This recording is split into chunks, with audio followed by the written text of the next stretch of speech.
Prove that cos A upon 1 minus tan A plus sign A upon 1 minus cot A is equals to cos A plus sign A. तो चलिए इसे solve करते हैं। यहाँ पे भी सबसे पहले हम लेफ्ट हैंड साइड वाला टर्म क्या करेंगे, सॉल्व करेंगे।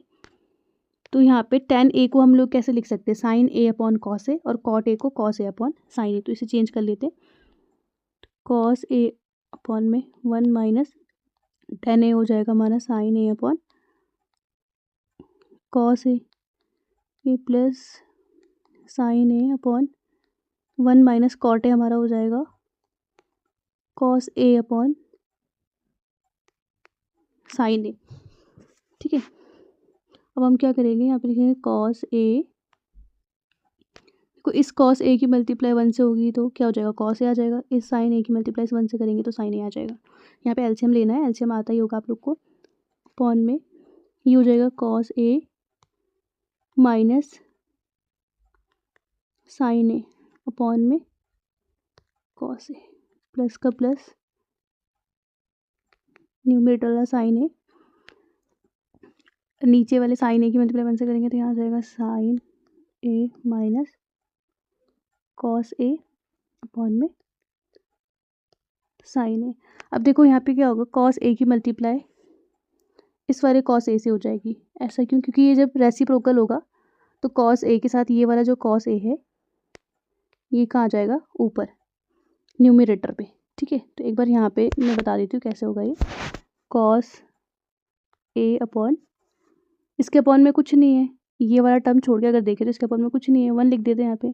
जब इस पूरे को हम लोग रेसिप्रोकल करेंगे तो ये हो जाएगा हमारा, मल्टीप्लाई में भेजेंगे ना क्योंकि ये डिवाइड में है, मल्टीप्लाई में भेजेंगे तो ये कॉस ए नीचे वाला डिनोमिनेटर वाला न्यूमरेटर में चल जाएगा और न्यूमरेटर वाला डिनोमिनेटर में आ जाएगा, कॉस ए माइनस साइन ए। और फिर यहाँ पे हम लोग कॉस ए की मल्टीप्लाई कॉस ए से करेंगे तो कॉस स्क्वायर ए हो जाएगा। तो यहाँ पे हम डायरेक्टली कर देते हैं, आप लोग चाहे तो ऐसे करके सॉल्व कर सकते हैं। तो यहाँ पे इसे मैं लिख देती हूँ एक बार कॉस ए। तो देखो ये हो जाएगा कॉस ए की मल्टीप्लाई कॉस ए से, तो कॉस स्क्वायर ए, डिनोमिनेटर में cos A minus sign A, plus यहाँ भी हो जाएगा साइन ए की मल्टीप्लाई साइन ए से। ऐसा क्यों होगा मैंने अभी आपको बता दिया है, sine square A upon sine A minus cos A. अब देखो यहाँ पे एक चीज़, ये कॉस ए प्लस का है, ये साइन ए माइनस का है, यहाँ पे साइन ए प्लस का है, यहाँ पे कॉस ए माइनस का है। तो हमें दोनों के साइन सेम करने हैं, तो हम लोग क्या करेंगे, यहाँ से माइनस कॉमन लेके इस प्लस को माइनस में चेंज कर देंगे। ठीक है, तो ये हो जाएगा हमारे पास कॉस स्क्वायर ए अपॉन कॉस ए माइनस साइन ए माइनस साइन स्क्वायर ए अपॉन कॉस ए माइनस साइन ए।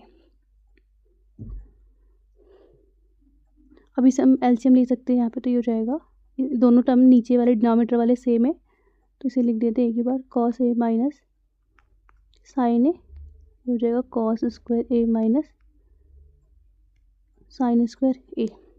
अब देखो अगर हम कॉस स्क्वायर ए माइनस साइन स्क्वायर ए, तो इसे कंपेयर करें, हमारे पास फॉर्मूला होता है, एक आइडेंटिटी है हमारे पास, X square minus Y square is equals to क्या होता है, एक बार एक्स प्लस वाई और एक बार एक्स माइनस वाई। तो देखो एक्स की प्लेस पे यहाँ पे कॉस ए है और वाई की प्लेस पे यहाँ पे साइन ए है और दोनों में स्क्वायर है। ठीक है, तो हम लोग इसे इस फॉर्म में कन्वर्ट कर सकते हैं। तो चलिए इसे इसमें लिखते हैं, क्योंकि अगर हमने इससे कंपेयर करा तो ये क्या सेम है, तो इसे हमें इस फॉर्म में लिख देंगे। तो मैं इसे इधर इरेज कर देती हूँ, आप पॉज करके कॉपी कर लीजिएगा।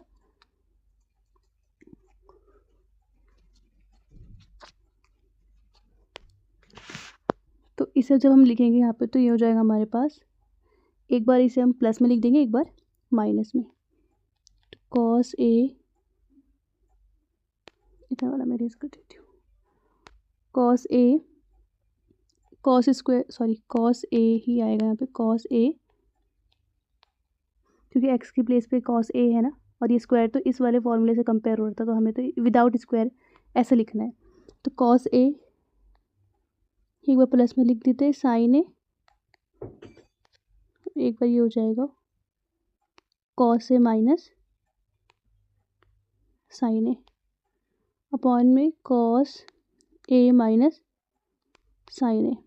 अब देखो यहाँ पे ये cos A minus sign A numerator वाला कैंसिल हो जाएगा डिनोमिनेटर वाले कॉस ए माइनस साइन ए से। तो हमारे पास क्या बचा, कॉस ए प्लस साइन ए, जो कि हमें प्रूव करना था। तो ये हमारा प्रूव हो गया यहाँ पे, प्रूव।